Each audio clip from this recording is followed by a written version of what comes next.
আসসালামু আলাইকুম বন্ধুরা, তোমরা সবাই কেমন আছো? আল্লাহ তাআলার অশেষ রহমতে আমি বাসার সবাইকে নিয়ে বেশ ভালো আছি। আজকে আমি করে দেখাবো শীতের একটি উপকারী রেসিপি, সেটা হচ্ছে মশলাদার চা। এই চাটা খেলে শীতের দিনে যা ঠান্ডা লেগে থাকবে তার ঠান্ডাটাও উপশম হবে, আবার খেতেও খুবই টেস্ট হবে। এরকমই একটা রেসিপি আজকে আমি তোমাদের সামনে করে দেখাবো। তো প্রথম থেকে ভিডিওটা দেখতে থাকো, আমি এটা কিভাবে করছি। মোস্ট ডেইলি কুকিংয়ে তোমাদের স্বাগতম। তোমরা সবাই কেমন আছো? আল্লাহ তাআলার অশেষ রহমতে আমি বাসার সবাইকে নিয়ে বেশ ভালো আছি। এই ঠান্ডার সময়ে অনেকেরই দেখা যায় গলা ব্যথা হয়, ঠান্ডা লেগে থাকে। তো এই মশলাদার লাল চাটা যদি কেউ খায় তার ঠান্ডাটা অনেকটাই সেরে যাবে, আবার শরীরের জন্য খুবই উপকারী। তো আসো আমি দেখিয়ে দিচ্ছি কিভাবে করছি আমি এই রেসিপিটা। প্রথমে আমি একটি হাঁড়িতে পানি বসিয়ে দিয়েছি, চুলার আঁচটা লো হিটে রেখে আমি এটা বসিয়ে দিয়েছি।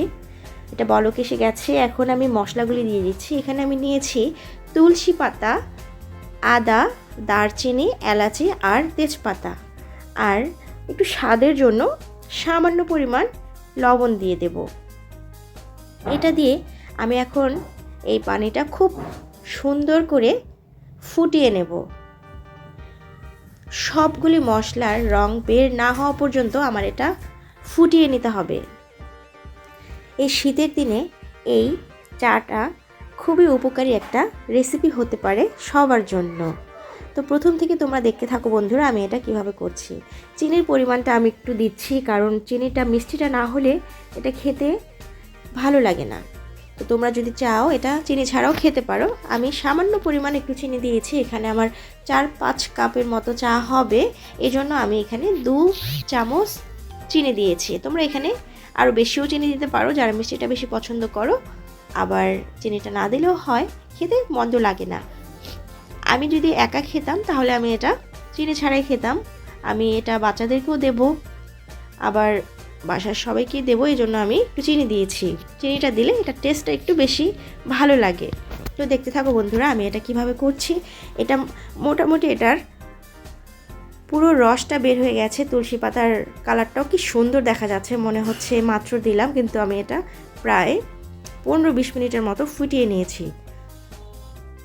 এই ঠান্ডার সময় যাদের কাশি হয়, ঠান্ডা লেগে থাকে, তো তোমরা যদি এই চায়ের রেসিপিটা করে খাও তোমাদের শরীরও ভালো লাগবে, আবার খুবই উপকারী হবে এটা তোমাদের জন্য। তো আমি এটা খাই, আমার একটু ঠান্ডা লেগেছে, বাসার মোটামুটি সবারই একটু ঠান্ডা লেগেছে, আমি সবাইকেই এটা দুবেলা করে দেওয়ার চেষ্টা করি। এই জন্য আমি এই রেসিপিটা তোমাদের সাথে শেয়ার করছি, যেন তোমাদেরও একটু উপকারে আসে। অনেকে অনেক রকমভাবেই করে খাও এই মশলা চাটা, তো আমি যেভাবে করছি আমার মনে হয় এটা খুবই ইজি একটা প্রসেস, কিন্তু শরীরের জন্য খুবই উপকারী, আবার খেতেও খুবই টেস্ট হয়।